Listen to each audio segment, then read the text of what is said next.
기도하겠습니다. 하나님, 주님과의 약속된 시간, 우리의 모든 삶을 잠시 내려놓고 주 앞에 저희들 겸손히 올라와 우리 하나님의 은혜를 간구하며 예배합니다. 사랑과 은혜가 풍성하신 하나님, 연약한 우리 예배를 받으시사 우리의 삶의 주님과 하나가 되게 하시고 주의 능력과 주의 권세로 이 죄악 많은 세상을 이기며 우리의 삶의 모든 유혹과 시련을 이기며 오직 하나님께 영광과 찬송을 올려드리는 복되고 복된 삶을 살게 하여 주옵소서. 예배를 통해서 주님께로 나아갑니다. 우리를 받아 주옵시고 말씀 가운데 우리 안에 주님 하나님의 음성을 들려주심으로 그 음성 따라 세상에서 주님의 영광의 도구들로 복되게 쓰여지게 하옵소서. 우리 하나님, 세상이 약하고 주님 모든 만물의 때가 점점 가까워왔다라고 말들을 합니다. 우리 주님 오시라고 약속하신 그날, 우리는 그날이 언제인지 알지 못하지만 주님, 주가 징조로 말씀하신 것처럼 온 지구 전 세상 곳곳에 난리가 아닌 것들을 바라볼 때에 주님 다시 오실 그날도 그리 머지 않았다는 사실들을 우리가 주님 깨닫게 됩니다. 주님, 그렇습니다. 이 마지막 때에 주의 교회와 주의 성도들이 껴있기를 소원합니다. 주님 앞에 더 간절한 예배와 우리 주님의 뜻을 구하는 기도 가운데 세상의 유혹에 넘어가지 않고 오직 십자가의 은혜 가운데 승리하는 주의 백성들 되게 하여 주옵소서. 예배가 선택이 되지 않게 하여 주옵소서. 예배가 선택이 되지 않게 하여 주옵소서. 예배가 선택이 되어버린 지금 이 시대의 악한 모습들 우리 하나님 우리가 본받지 않게 하시고 오직 주님 앞에 우리의 몸과 마음과 정성을 다하여 예배하는 영과 진리의 예배가 되게 하시고 무엇보다 하나님 그 은혜에 감사함으로 주를 예배한 우리의 심령들 되게 하옵소서. 인도하심을 감사하옵고 예수님 이름으로 간절히 기도하옵나이다. 아멘. 우리 찬송가 302장입니다.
많은 사람이 얕은 물가에서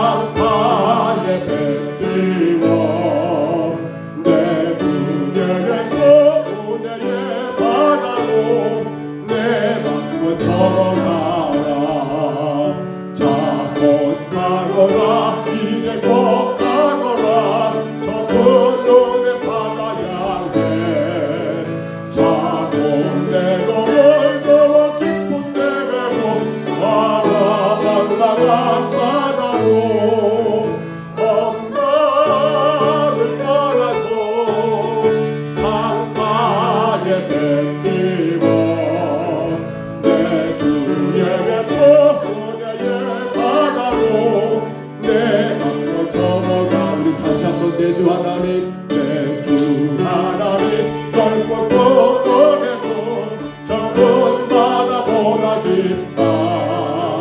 내 못난 줄을 떨어 깊은 내 배로 강한 가운데 가보라. 언덕을 떠나서 강가에 뱉기워 내 분야에서 은혜의 바다로 내 강만 접어가라. 너 인생은 너 인생은 언제나 거기서 저 큰 바람을 결고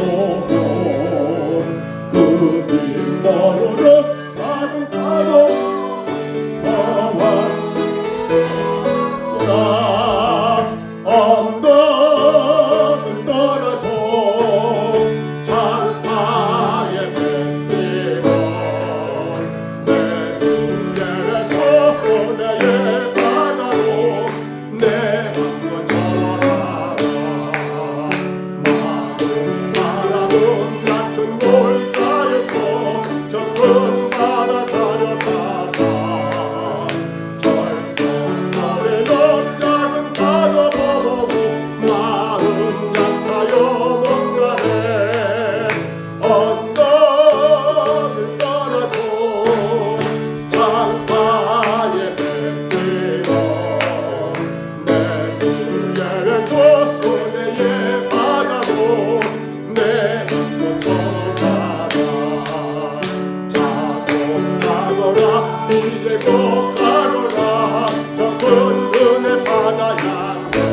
나의 것 그랬어도 나를 성량했으니 나 십자가를 봤어도 저멸류관 5절 승리의 그날이로 승리의 그날이로 십자가 권정들 계단을 불러 영광을 주님께 돌리리 나의 것 그랬어도 나를 성량했으니 나 십자가를 벗으로 저멸로 갔으니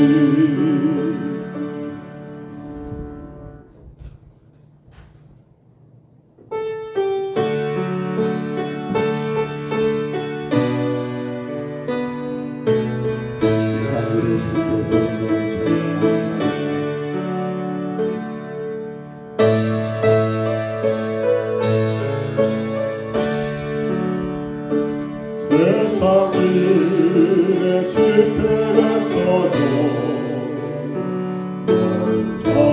절망하지 말아라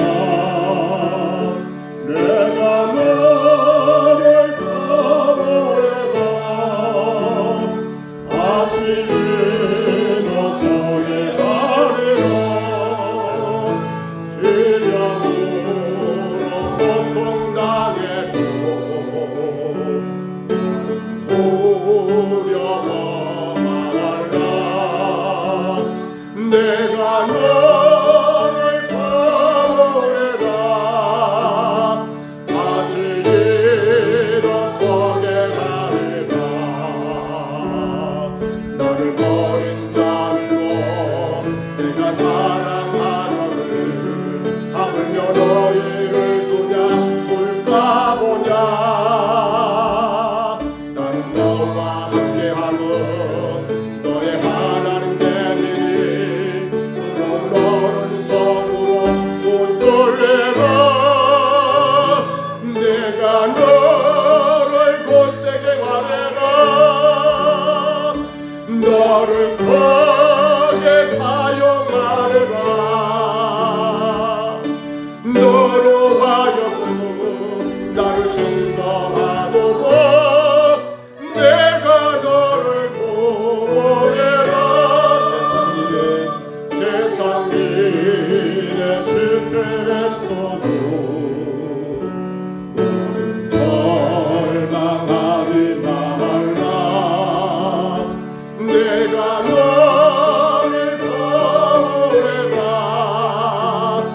다시 일어서게 하리라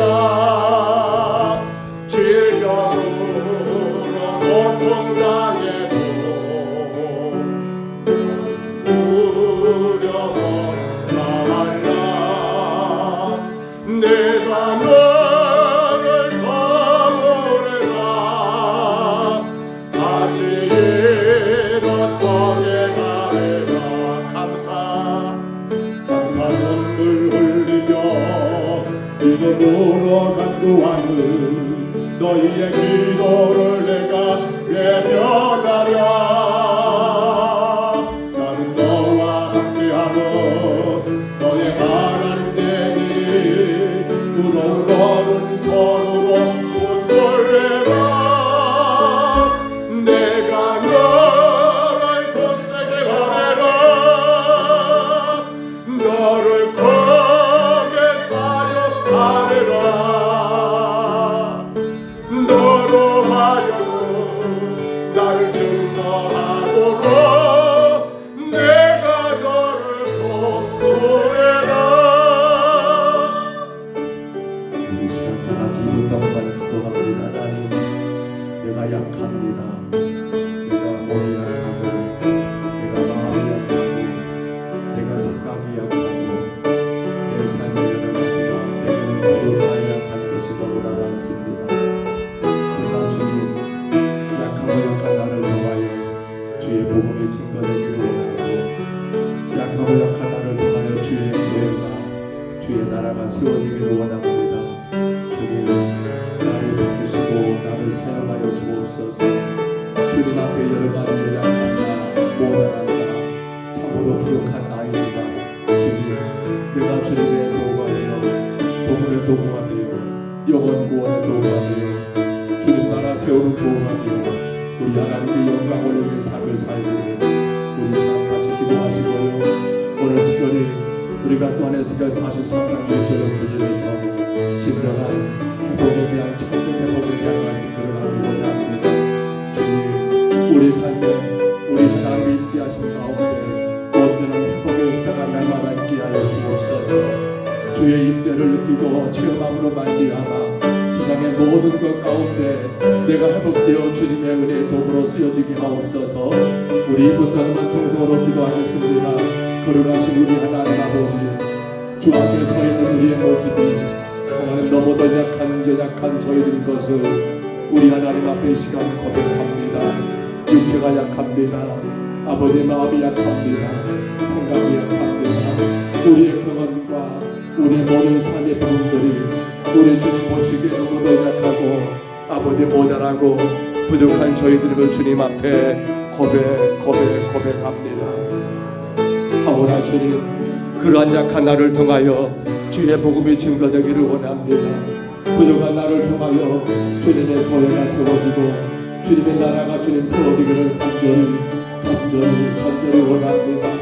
비록 내 몸은 약하고 내 생각은 약하고 내 경험은 약하고 내 지식은 약하다 할지라도 우리 하나님 아버지 오늘도 주 앞에 겸손히 엎드려 싸우니 하나님의 약한 저희들을 통하여 주님의 영광이 나타날 수 있도록 복음의 도구로 하나님 영원히 구원의 귀한 도구로 주님 나라를 세우는 귀한 도구로 하나님의 일꾼으로 사용하시고 우리 하나님 아버지 붙잡아 주시기를 간절히 원합니다. 하나님 사용하여 주옵소서.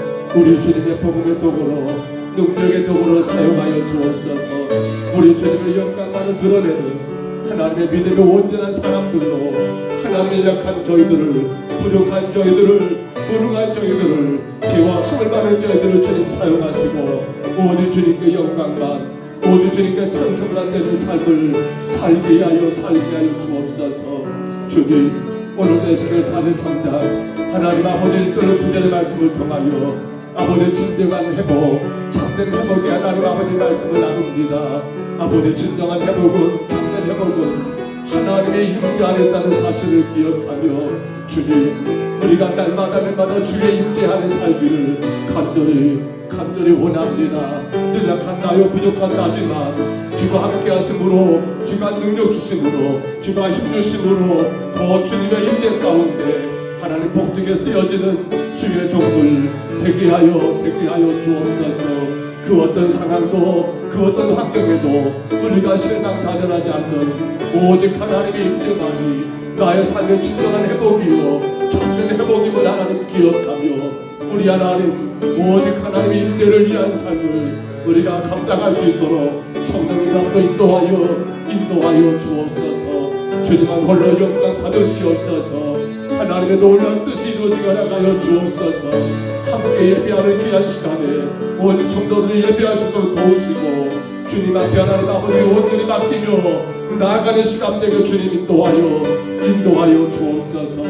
주님만 영광 받으시옵소서.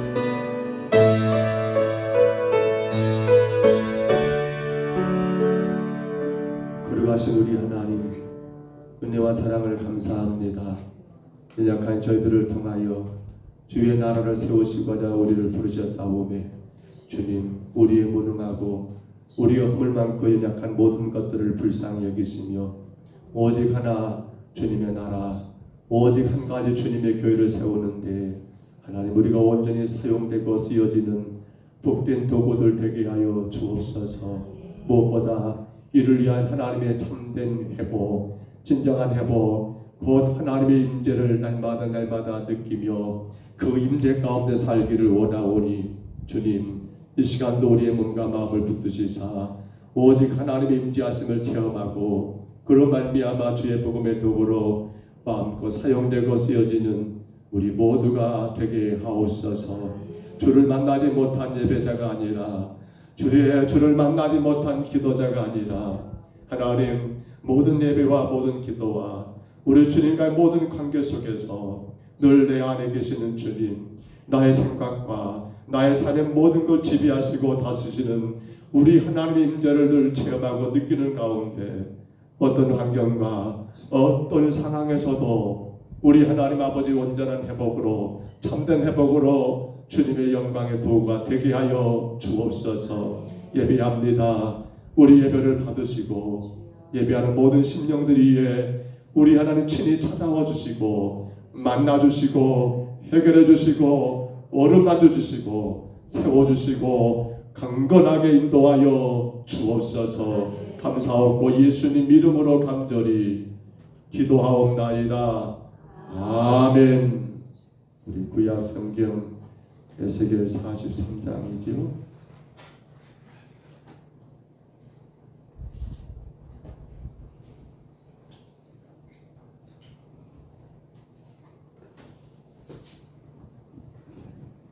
구약 성경 에스겔 43장 1절로 9절까지 말씀입니다. 에스겔 43장 1절로 9절입니다.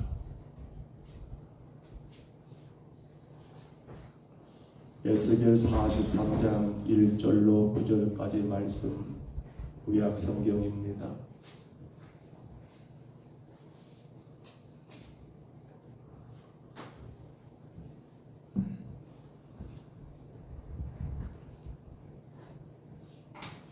에스겔 43장 1절로 9절까지 우리 하나님의 말씀입니다. 같이 받습니다.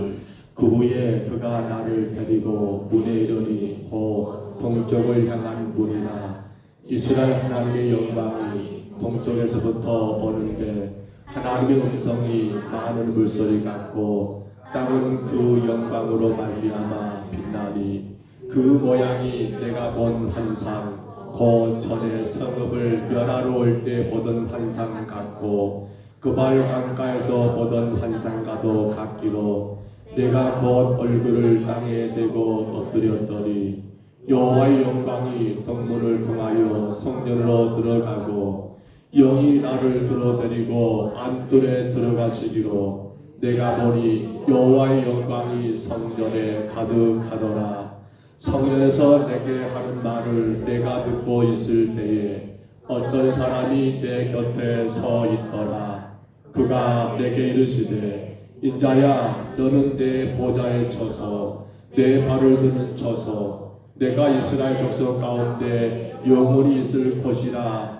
이스라엘 족속 곧 그들과 그들의 왕들이 음행하며 그 죽은 왕들의 시체로 다시는 내 거룩한 이름을 더럽히지 아니하리라.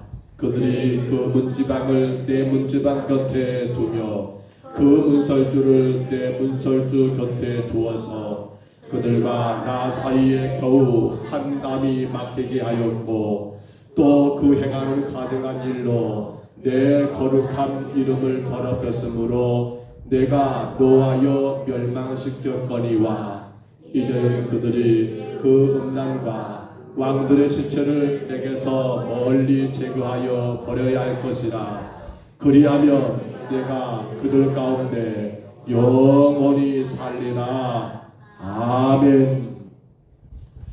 기억하십니까? 우리는 지난 시간에 하나님의 영광이 임하는 교회의 네 가지 특징을 우리가 잠깐 나누었었지요. 하나님의 영광이 임하는 교회 한번 올려줘 보세요. 첫 번째는 이런 교회였지요. 어떤 교회요? 같이 읽습니다. 진리의 말씀이 진리대로 선포되는 것. 그렇습니다. 하나님의 영광이, 하나님의 임재가 어떠한 교회에 이루어지느냐? 진리의 말씀이 진리 그대로 선포되는 곳에, 교회에 하나님의 영광이 임하는, 하나님의 임재를 경험하는 일들이 있다는 것을 말합니다. 교회는 세상의 지식이나 혹은 여러분 학문이나 아니면 인간의 그 어떤 경험이나 경륜을 이야기하는 것이 아니지요. 교회는 하나님의 말씀이 무엇인가를 말하는 것이고요. 교회는 하나님의 말씀을 어떻게 순종할 것인가를 여러분 말하는 것이 바로 교회더라는 겁니다. 그 교회에 뭐가 임한다라고요? 하나님의 영광이 임한다. 이제 여러분에게도 적용시켜야 합니다. 오직 진리대로 우리가 살아가야 합니다. 우리는 교회를 통해서, 우리는 하나님의 말씀을 통해서 뭘 듣기를 원해야 합니까? 진리의 말씀을 듣기를 사모해야 한다는 사실입니다. 또 둘째로 하나님의 영광이 임하는 교회 두 번째 특징이 뭐라겠습니까? 같이 읽습니다. 참된 예배가 있는 곳. 여기 참된 예배라고 하는 것은 여러분 어떤 것입니까? 다른 것이 아니죠. 진정으로 엎드린다. 여러분 그 말씀들을 우리가 지난 시간에 보았습니다만은 온전히 주님 앞에 엎드린다. 그러니까 뭡니까? 하나님께 온전히 맡겨드리는 그러한 교회, 하나님께 온전히 모든 것들을 임하고 맡기는 그러한 교회, 거기에 뭐가 임한다라고요? 하나님의 영광이 임하신다. 그때 그런 말씀을 나눴던 기억이 납니다. 내 안에 아직 근심과 걱정이, 내 안에 아직도 염려가 자리 잡고 있다 한다면 이건 뭐란 말입니까? 이건 지금 참된 예배를 드리는 것이 아니라는 겁니다. 왜냐하면 하나님의 영광이 임하게 되면 여러분 어떻습니까? 더 이상 그것이 걱정거리가 안 됩니다. 염려거리가 안 됩니다. 근심 절망거리가 되지 않습니다. 왜요? 하나님 앞에 모든 걸 다 엎드려 무릎 꿇고 엎드렸기 때문에 온전히 맡겨버리는 예배가 바로 참된 예배이더라. 세 번째로 하나님의 영광이 임하는 교회 예배가 뭐라고요? 세 번째 이렇게 말합니다. 같이 읽습니다. 우상이 제거되는 교회. 우상이 제거된다. 사실 이미 이 예루살렘 성전이 무너지던 가장 큰 이유가 뭡니까? 여러 우상들을 섬겼던 거. 오늘 말씀에도 여러분 그런 표현이 있지요. 한 담 사이라고 그렇게 말씀된 거 여러분 보이십니까? 한 담 사이라고. 8절입니다. 그들이 그 문지방을 내 문지방 곁에 두며 그 문설주를 내 문설주 곁에 두어서 그들과 나 사이 어째요? 겨우 한 담이 막히게 하였고, 여기 그들은 뭡니까? 왕들의 시체라고 말했지요. 그게 뭡니까? 온갖 가증한 우상들을 말합니다. 그러니까 그 당시 유다 예루살렘 성전 안에는 여러분 하나님을 예배하고 섬기는 성전이 있음에도 불구하고 거기 옆에 여러분 이 막힌 담 하나를 놓고 또 각종 우상들을 섬겼던 그 일들이 있었지 않습니까? 그렇습니다. 우상의 문제였습니다. 우상의 문제였습니다. 자, 마지막 네 번째로 하나님의 영광이 임하는 교회가 어떤 것이라고요? 네 번째 것 올려줘 보세요. 제가 안 났을까요? 예. 네 번째 것이 바로 그거지요. 참된 회개가 있는 거, 참된 회개가 있는 교회라. 여러분 회개는 두 종류입니다. 하나는 구원받기 위한 회개가 있지요. 자신이 하나님과 원수되었고 하나님과 분리되어 죄 가운데 살았다는 것을 회개하는 구원받기 위한 회개. 우리 모두는 이미 그 회개를 이룬 줄로 압니다. 또 하나는 뭡니까? 이제 구원받은 사람으로 살기 위한 회개. 이걸 우리는 성화를 위한 회개라고 말합니다. 성화. 그렇죠. 우리는 지금도 이미 여러분 첫 번째 회개는 통과한 사람들입니다. 예수 그리스도를 구주로 영접함으로 말미암아 우리와 하나님 관계에 막힌 모든 것이 다 허물어지고 여러분 구원의 자녀가 되셨습니다. 허나 그 구원의 완성은 언제입니까? 바로 주님이 땅에 오시는 그날에 완성되는 것이기 때문에 구원받은 성도라 한다 할지라도 세상을 살아가는 동안 말씀에 비추어 잘못된 모든 것들을 어떻게 합니까? 진정으로 부끄러워하며 돌이키는 것, 이것이 바로 성화를 위한 회개라고 그렇게 말을 합니다. 이 네 가지가 바로 하나님의 영광이 임하는 교회의 특징이라고 우리가 지난 시간 말씀을 나누었던 기억이 납니다. 이제 오늘 마지막 하나를 더 배우려고 합니다. 자, 그렇다면 여러분 뭡니까? 하나님의 영광을 이제 우리 자신입니다. 객관적인 게 아니에요. 나 자신이 주관적으로 그 하나님의 영광, 우리로 말하면 하나님의 임재지요. 하나님의 임재를 체험하려고 한다면 어떻게 해야 할 것인가? 여러분, 우리가 거룩한 성도라는 건 큰 복입니다. 그러나 우리가 복인 것은 성도라는 그것 자체가 아니라 뭐예요? 날마다 내 삶 가운데 하나님이 임재하신 것을 체험하고 사는 게 진정한 복이 아니겠습니까? 여러분, 하나님의 임재가 있다 한다면 어떻게 될까요? 그 임재를 체험하는 성도들은 내 삶의 현실과 상황이 크게 나에게 문제거리가 안 됩니다. 왜요? 그 영광의 하나님이 내 삶 가운데 직접 찾아오시고 나를 지배하고 나를 다스리시는 그러한 임재가 있는데 무엇이 내게 슬픔이겠으며 무엇이 내게 근심이겠으며 무엇이 내게 여러분 환난이며 무엇이 내 삶 가운데 두려움이 되겠습니까? 오늘 우리는 하나님의 임재를 주관적으로 체험하셔야 합니다. 그 임재 어떻게 가능합니까? 그렇습니다. 첫째가 올려줘 보세요. 이렇게 되는 정리해 봅니다. 하나님의 임재를 체험하는 거 첫 번째 뭐라고요? 교회 같이 있습니다. 교회 예배를 통해 임재를 체험하라. 여러분, 오늘 우리가 앞서 본 것처럼 하나님의 영광이 어디로 들어옵니까? 바로 예루살렘 성전으로 들어옵니다. 우리가 하나님 임재를 체험한다는 것은 결국 무엇을 통해서 말입니까? 구약엔 성전을 통해서만 가능했고 오늘 우리 시대는 바로 교회 혹은 예배 가운데 하나님의 임재를 주관적으로 체험하지 않겠느냐는 겁니다. 하나님의 임재를 말입니다. 언제요? 예배 가운데 말입니다. 교회를 통해서 말입니다. 솔로몬이 성전을 건축했습니다. 그리고 성전 봉헌식 그 낙성식을 행한 가운데 솔로몬이 하나님 앞에 여러분 간구했던 그 간구, 우리 열왕기상 8장입니다. 29절 한번 올려줘 보세요. 8장 29절입니다. 우리 같이 읽습니다. 주께서 전에 말씀하시기를 내 이름이 거기 있으리라 하신 곳 이 성전을 향하여 주의 눈이 주야로 보시오며 주의 종이 이곳을 향하여 비는 기도를 들으시옵소서. 아멘. 솔로몬이 주님 앞에 간구했던 게 뭡니까? 주님이 어디에 눈을 준다라고요? 당신이 세우신 그 성전, 교회, 바로 그 예배 가운데 주님의 눈이 거기에 여러분 있다라는 사실입니다.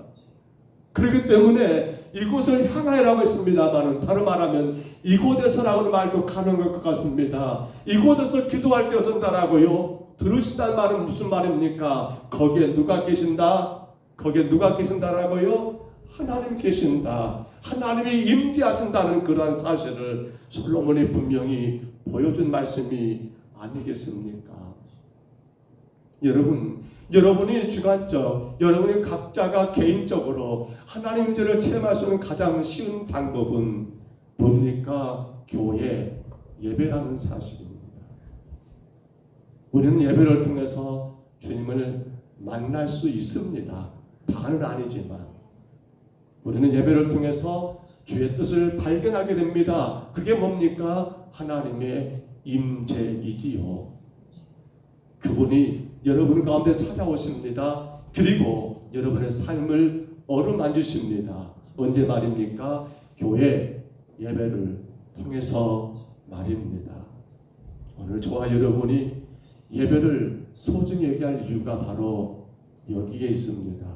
예배는 하나님의 임재를 개인적, 주관적으로 체험하는 그러한 복된 시간이기 때문이지요. 또 둘째로 우리는 어떻게 하나님의 임재를 주관적 혹은 개인적으로 체험할 수 있을까요? 한번 올려줘 보세요. 같이 읽습니다. 주어진 환경을 감사함으로 맡기라. 주어진 환경을 감사함으로 맡기는 사람들. 여러분, 내가 허락된 모든 그 환경과 상황들 우리가 새벽에 욥기서를 계속해서 보고 있습니다. 그 말씀들, 욥에게 임했던 그 엄청난 환난들을 우리가 말씀을 통해서 묵상할 때마다 얼마나 힘들까 어려울까. 욥도 그렇게 의론자라지만은 그 환난의 이유를 알지 못하니까 계속해서 마음이 불편하고 힘든 것들을 우리가 여러분 똑똑히 보지 않습니까? 과연 그러한 욥의 마음 가운데 하나님이 임재하시겠습니까? 그가 하나님을 주관적으로 개인적으로 만나게 되고 거기서 힘을 얻게 되겠습니까? 아닙니다.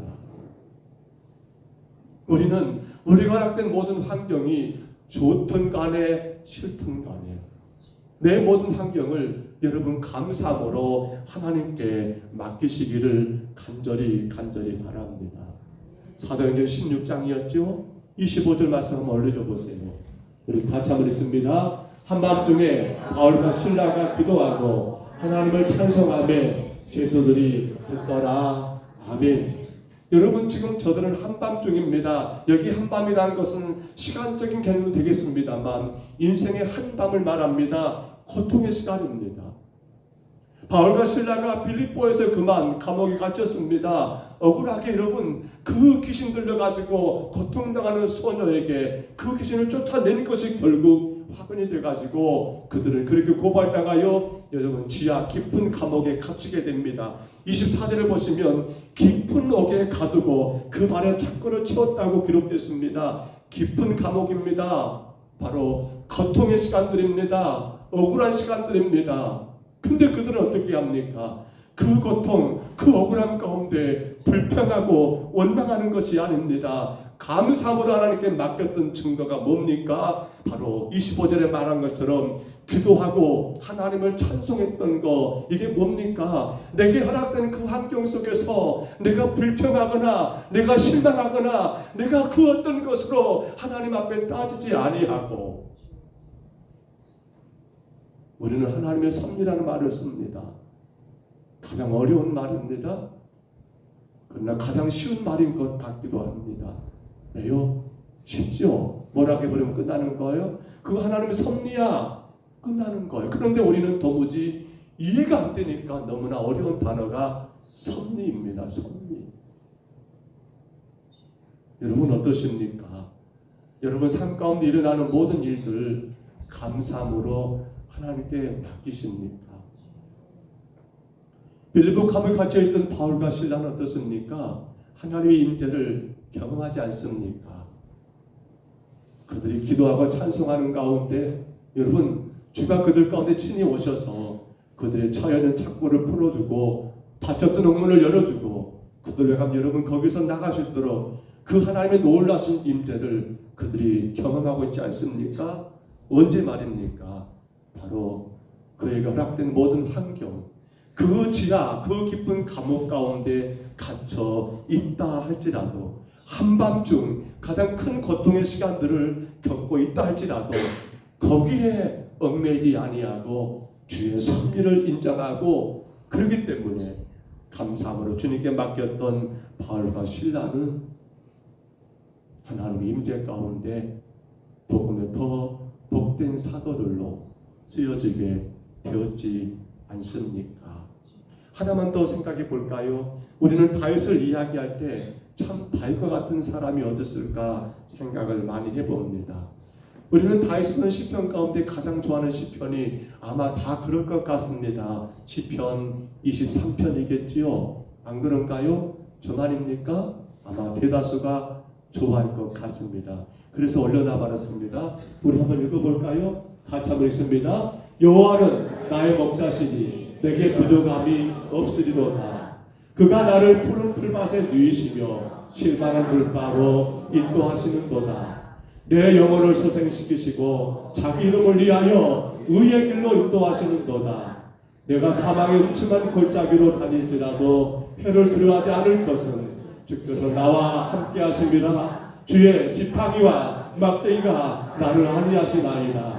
주께서 내 원수의 목전에서 내게 상을 차려주시고 기름을 내 머리에 부으셨으니 내 잔이 넘치나이다. 내 평생의 선하심과 인자하심이 반드시 나를 따르리니 내가 여호와의 집에 영원히 살리로다. 아멘. 얼마나 다윗은 하나님의 임재를 경험했던 사람일까요? 하나님의 그 놀라신 임재를 얼마나 많이 체험했던 사람이었을까요? 그는 그래서 고백해 버립니다. 여호와는 나의 목자시니 내게 부족함이 없다라고 말한다는 거, 이거 하나님의 임재를 체험하지 않고 할 수 있는 말일까요? 계속해서 나왔던 말씀 읽었습니다마는 모든 것들이 그곳에 주가 함께 하셨으며 주가 인도하시고 주가 다스리시고 주가 친히 상을 베푸시는 그 모든 것들. 그래서 다윗은 뭐라고 정리합니까? 내가 여호와의 집에 영원히 산다는 거. 왜요? 거기에 하나님 계신 바로 영적인 의미가 있기 때문에 늘 주의 임재 안에 있기를 원했던 다윗의 간절한 고백의 시편이라고 우리는 이야기할 수 있지 않습니까? 사랑하는 여러분, 환경은 우리가 선택할 수가 없는 것 같습니다. 누구도 우리에게 허락된 환경을 여러분 나 이거 싫어, 나 이거 좋아, 여러분 선택할 수 있는 권한이 우리에게는 없는 것 같아요. 그러면 어떻게 해야 합니까? 어떻게 해야 해요? 어떻게 하는 게 내가 그 여러분 어렵고 힘든 환경을 오히려 보게 되게 만들 수 있을까요? 오늘 이 방법이죠. 감사함으로 하나님께 올려드리는 것밖에 없습니다. 왜요? 그때 주님이 임재하셔서 우리의 상한 마음, 우리의 피곤하고 지쳐있는 우리의 심령들을 어루만지시고 위로하시고 힘주시고, 여러분 그래서 다윗이 고백했잖아요. 여호와는 나의 목자시니 내게 부족함이 없다라고 말입니다. 오늘 여러분의 삶에 부족함이 없기를 축복합니다. 그러려면 어떻게 하자고요? 우리가 허락된 모든 환경을 감사함으로 하나님께 아뢰자 맡기자입니다. 마지막 하나만 더 볼까요? 자, 우리가 하나님의 임재, 그 임재를 개인적으로 주관적으로 체험하기 위해서 마지막 한 가지 더 있겠지요? 뭐라고요? 간절히 기도하라. 그렇습니다. 간절히 기도였습니다. 간절한 기도. 하나님의 임재를 우리가 개인적으로 여러분 주관적으로 체험하고 그 가운데 영광된 삶을 살 수 있었던 그 비결 가운데 하나가 바로 성도의 간절한 기도였더라는 겁니다. 사도행전 3장에 가서 보면 여러분 베드로와 요한이 제9시 기도 시간에 성전에 올라가다가 나면서부터 안진병이 된 그 사람을 여러분 일어나 걷게 하고 하나님을 영접하게 하는 그러한 놀라운 기적을 행한 것을 우리가 알게 됩니다. 물론 늘 그렇게 구걸하던 사람이었지만 베드로와 요한에게 그러한 능력이 어디 있습니까? 여러분 나사렛 예수를 명하는 일어나 걸으라는 그러한 명령은 여러분 그 자체가 있는 게 아니라 그들은 늘 주님과 시간을 정하여 뭐하는 사람이었습니까? 기도하는 사람들이었습니다. 성도의 기도, 여러분 이런 이야기도 있습니다. 우리가 그 어떤 문제가를 이렇게 기도할 때 하나님은 우리의 기도를 통하여 그 문제를 여러분 만지기 시작한다는 사실입니다. 우리가 그 어떤 누군가를 위하여 중보하여 기도할 때 우리의 그 기도가 여러분 그 사람의 마음과 생각 가운데 작고 작은 변화를 일으킨다는 그런 말들도 있습니다. 베드로와 요한에게는 특별한 재주가 없습니다. 허나 그들은 시간을 정하여 기도했던 그 기도가 뭘 일으키는 거예요? 하나님의 놀라신 임재 가운데 걷지 못했던 그를 걷게 하고 뛰게 하는 그러한 놀라운 기적을 만들어냈지 않습니까? 다리 왕이 선언해 버립니다. 이제부터 30일 동안은 나 아닌 그 어떤 것도 섬기지 말라고 명령이 떨어졌습니다. 다니엘서 6장이죠. 근데 그때 다니엘은 여전히 하루에 3번씩 그가 기도했던 대로 예루살렘을 향한 창문을 열고 그렇게 기도하는 가운데 끝내 사자밥이 되는 그런 끔찍한 일을 당했습니다. 근데 우리는 압니다. 다니엘은 여러분 사자의 밥이 되지를 않았다는 겁니다. 뭐가 어떻게 해요? 하나님의 임재지요. 하나님의 임재를 여러분 굉장히 주관적으로 개인적으로 체험했던 놀라운 사실입니다. 그런데 그것들이 어떻게 가능했습니까? 그가 늘 정한 대로 기도했던 그 기도 생활, 그가 간절히 기도했던 그 기도가 결국에는 사자들의 입마저도 막아버리는, 우리 인간이 상상할 수 없는 그러한 놀라신 하나님의 임재를 체험했던 여러분 실제적인 사건이 아닙니까? 그래서 우리가 개인적으로 주의 임재를 체험하기를 원한다면, 우리가 주관적인 임재를 느끼기 원한다면 뭐 하라고요? 간절히 기도하라라는 말씀입니다. 그렇다면 이제 정리해 볼까요? 자, 하나님 임재를 우리가 개인적으로 주관적으로 체험하기 위해서 3가지를 잠깐 이야기했습니다. 첫 번째가 뭐였습니까? 그렇습니다. 교회를 통해 예배를 통해 임재를 체험하라. 두 번째가 뭐였습니까? 주어진 환경에 감사함으로 맡김으로 그 임재를 체험하라 했고요. 마지막 세 번째가 뭐였습니까? 간절히 기도함으로 그 임재를 체험하라고 했습니다. 그런데 여러분, 이것을 우리가 한 방에 해결할 방법이 있다는 거, 이 세 가지를 한꺼번에 우리가 여러분 정리할 수 있는 길이 있다는 거 혹 여러분 생각해 보셨습니까? 우리 성경 한번 올려줘 보시기 바랍니다. 에스겔 43장 5절입니다. 우리가 이미 읽었지 오늘 본문. 다시 한번 읽습니다. 시작. 영이 나를 들어 데리고 안뜰에 들어가시기로 내가 보니 여호와의 영광이 성전에 가득하더라. 아멘. 여러분, 이제 동문을 향하여 성전으로 하나님의 영광이 들어오십니다. 성전에 그 영광이 가득합니다. 근데 그때 에스겔은 어떻게 합니까? 하나님의 사람이 영이 나를 들어 여러분 어디로요? 안뜰에 들어가게 하시기로. 안뜰입니다. 성전 안뜰입니다. 바깥뜰이 아닙니다. 담 너머가 아닙니다. 성전을 말합니다. 교회를 말합니다.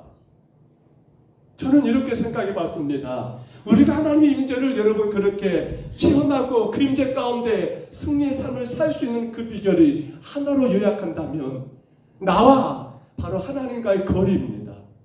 근데 그 하나님을 우리가 여러분 함부로 질 수는 없잖아요. 그렇기 때문에 이렇게 정리해 봅니다. 나와 교회와의 거리는 과연 얼마나 되고 있는 건가? 몇 킬로 이걸 말한 건 아니죠. 나의 삶과 예배의 거리는 과연 얼마나 되고 있는 건가? 그렇잖아요. 나의 삶과 여러분 기도의 거리, 나의 삶과 또 교회를 섬기는 주여종과의 거리는 얼마나 되고 있는 건가? 그렇잖아요. 하나님의 임재는 결국 어딥니까? 바로 저 동문을 향해 들어온 하나님의 그러한 여러분 영광이 이제는 성전 안뜰을 지나서 성전 안으로 들어가는 그 모든 것, 결국 하나님이 세우신 그 성전에 우리 하나님이 임재하시고 계시기 때문에 성도들은 어떻게 합니까? 그 성전으로 가까우면 가까울수록 나와 교회와의 여러분 그 영적인 거리가 가까우면 가까울수록, 그렇죠. 그러니까 교회가 행하는 모든 일들입니다. 예배생활, 기도생활, 혹은 교회가 행하는 모든 전도며 여러분 구제며 선교며 봉사며 그 모든 것들이 내 삶의 거리가 얼마나 되고 있는가를 생각해 보자는 겁니다. 멀면 멀수록 하나님 영광은 내 삶 가운데 멀어질 겁니다. 그러나 가까우면 가까울수록 우리는 하나님의 임재를 마음껏 느끼고 누릴 것입니다. 오늘 여러분은 어떠신가요? 우리 하나님과의 거리는, 나와 교회와의 거리는, 나와 예배와의 거리는, 나와 기도생활과의 거리는 과연 얼마나 될까요? 말씀을 정리합니다. 오늘 사랑하는 성도 여러분, 우리가 구원받고 하나님의 자녀가 된 것도 놀라운 일이지만 그러나 그것이 우리 삶의 다는 아닙니다. 이제 그렇게 구원받아 하나님의 자녀가 되었단다면 그 자녀의 삶을 사는 것이 우리에게 주어진 숙제가 아니겠습니까? 예수님이 십자가에 죽으시면서까지 저와 여러분을 건지셨습니다. 십자가에 못 박혀서 그 처자른, 그 처참한 시간, 그 고통의 시간들을 다 인내하시면서까지 우리를 구원의 백성으로 삼아주셨습니다. 뭐 하라고요? 그것이 타이틀입니까? 그것이 자격증입니까? 아닙니다. 구원의 백성으로 살기 위한 것입니다. 그러나 이 구원의 백성으로 사는 것은 사실은 우리의 의지와 노력으로 다 되진 않습니다. 철저하게 한 가지, 하나님의 임재를 경험해야 한다는 겁니다. 그분의 임재를 내가 삶 가운데 체험해야 한다는 겁니다. 그 임재를 체험하지 못하고 경험하지 못하면 어떻게 됩니까? 우리 신앙생활은 너무도 세속적인 신앙이 되어버립니다. 그리고 그 환경에 여러분 붙들려버리는 신앙생이 되어버립니다. 이러니까 안 되고 저러니까 못하고 그래서 이쪽고 저쪽고 이렇게 돼버려요. 그러면 우리는 어떻게 되는 거예요? 구원받았다는 타이틀이 있을 줄 모르지만 구원받은 성도의 삶은 살아갈 수가 없는 거예요. 의미가 없는 겁니다. 그리고 그렇기 때문에 오늘 저와 여러분에게 그리스도의 십자가의 구원의 사건은 너무도 위대하고 소중하지만 이제 그간 우리는 어떻게 살아가야 합니까? 날마다 하나님의 임재를 체험하며 살아가야 한다는 사실입니다. 그렇지 않으면 세상 유혹을 이길 수 있을까요? 그렇지 않으면 작은 시련과 그 고통을 여러분 건너뛸 수 있을까요? 아니요. 매번 또 넘어지고 또 넘어지고 또 넘어져서 주님의 영광의 도구가 아니라 오히려 주님의 영광을 가리는 그런 이상한 성도가 될 수밖에 없더라는 사실입니다. 오늘 여러분, 유다가 왜 망했습니까?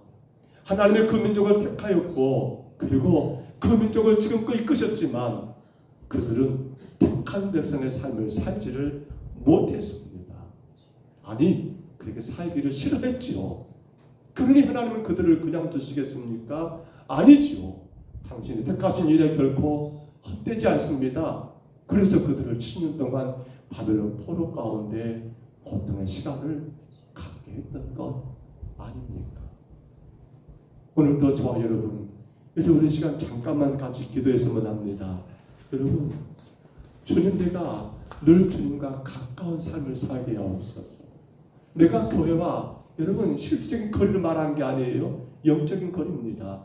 내가 예배와 내가 내 삶의 기도와 내가 주의 종과 여러분 그 거리가 가까워지게 하옵소서. 가까움으로 말미암아 늘 주의 임재를 체험하여 환난과 참으로 사고와 슬픔 많은 이 세상 가운데서 주님 구원받은 성도의 복된 삶을 감당하게 하옵소서. 우리 시간 다 같이 2분 동안 통해서 같이 기도하시겠습니다. 거룩하신 우리 하나님 아버지, 주의 은혜와 사랑을 감사합니다. 주님, 우리가 십자가 은혜로 구원받아 하나님 자녀가 되었지만 우리 하나님 아버지, 이제는 그 주님의 자녀의 삶을 구원받은 성도의 삶을 살아가고 있는지 아버지 오늘도 돌아보게 하여 주옵소서. 무엇보다 하나님 아버지, 그 구원받은 성도의 삶은 내 노력과 내 의지가 다가 아니요 오직 하나님의 임재, 오직 하나님의 함께 하심을 아버지 경험하고 체험하고 느껴질 때만 가능하기에 우리 하나님 아버지, 우리의 삶 가운데 날마다 함께 하시는 주님을 만나고 그 주님을 느끼며 살아가는 그런 만대와 세상의 모든 걸 이기고 우리 하나님께 영광 올려드리는 거룩한 성도의 삶을 살아가는 주의 귀한 성도들 우리 모두가 되게 하여 주옵소서. 주님, 나와 교회의 영적 거리가 얼마나 되고 있습니까? 나와 예배의 영적 거리가 얼마나 되고 있습니까? 나와 기도생활의 영적 거리가 얼마나 되고 있습니까? 나와 말씀을 전하는 아버지 주의 종과 영적 거리는 얼마나 되고 있습니까? 하나님 아버지, 예수에게 하나님 분명히 영이 그를 들어 성전 안굴로 하나님 인도하였고 아버지 성전 안에 여호와의 영광이 가득히 늘어가는 선언한 것처럼 우리 하나님 아버지 오직 주님과 가까워지기를 예배와 기도와 하나님 아버지 말씀을 통하여 늘 하나님과 가까워지는 아버지의 신앙들을 그래서 교회와 가까워짐으로 예배와 가까워지고 기도생활과 가까워짐으로 날마다 주의 임재를 체험하고 날마다 주의 임재를 경험하며 이 약한 세대 가운데 그리스도의 거룩한 성도의 삶을 구원받은 하나님의 자녀의 삶을 하나님 아버지 능력의 삶을 은혜의 삶을 주님 우리가 살아가게 도와 주시옵소서.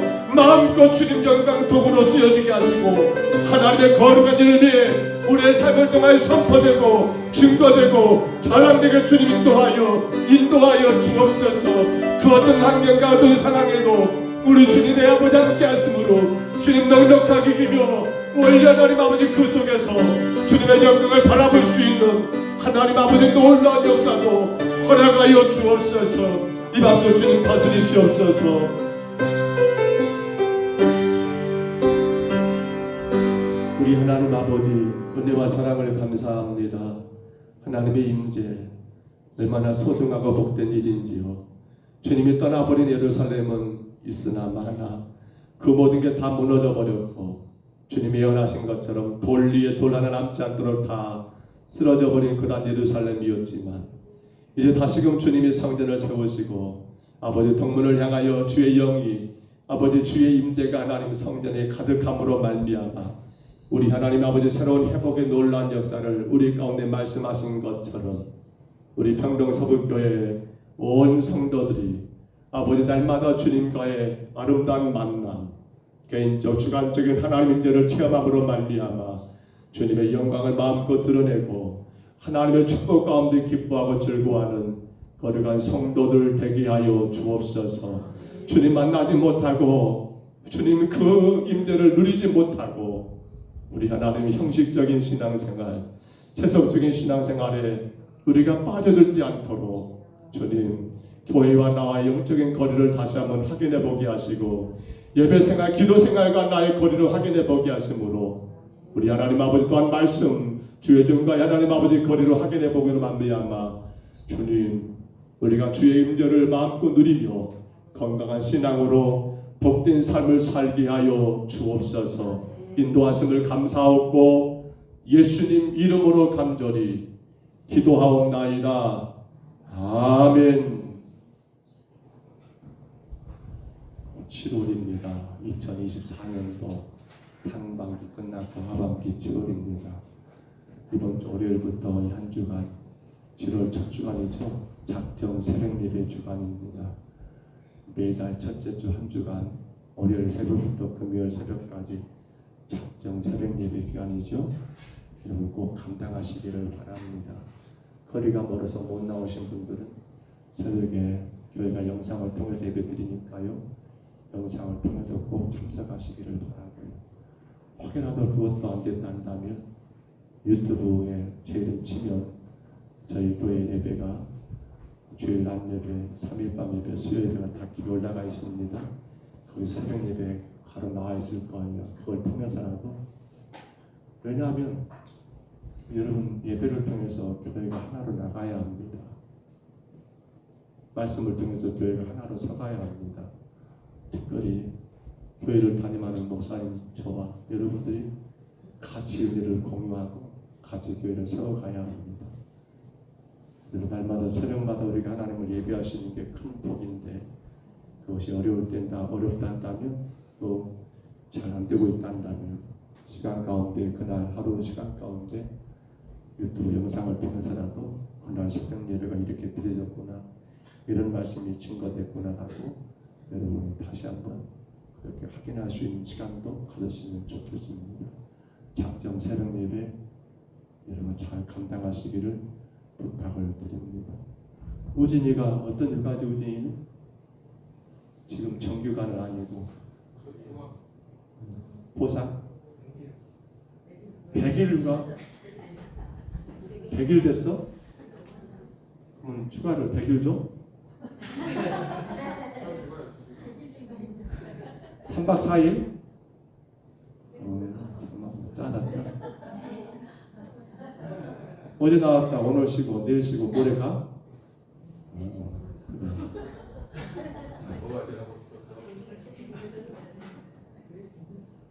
그래.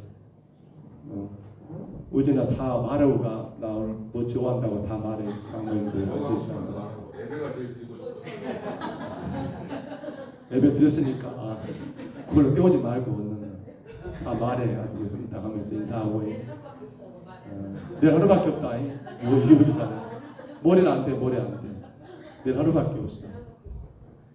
그래요. 건강하게 100일 동안 잘 살아서 감사하고 우리가 생활 속에서 꼭 지켜야 할 것들 성도로서 감당해야 할 사명들 힘써 잘 감당하시기를 부탁을 드립니다. 또 다른 거 알리실 거 있을까요? 우리 주님 가르친 기도로 예배를 피하겠습니다. 하늘에 계신 우리 아버지여 이름이 거룩히 여김을 받으시오며 나라의 임하옵시며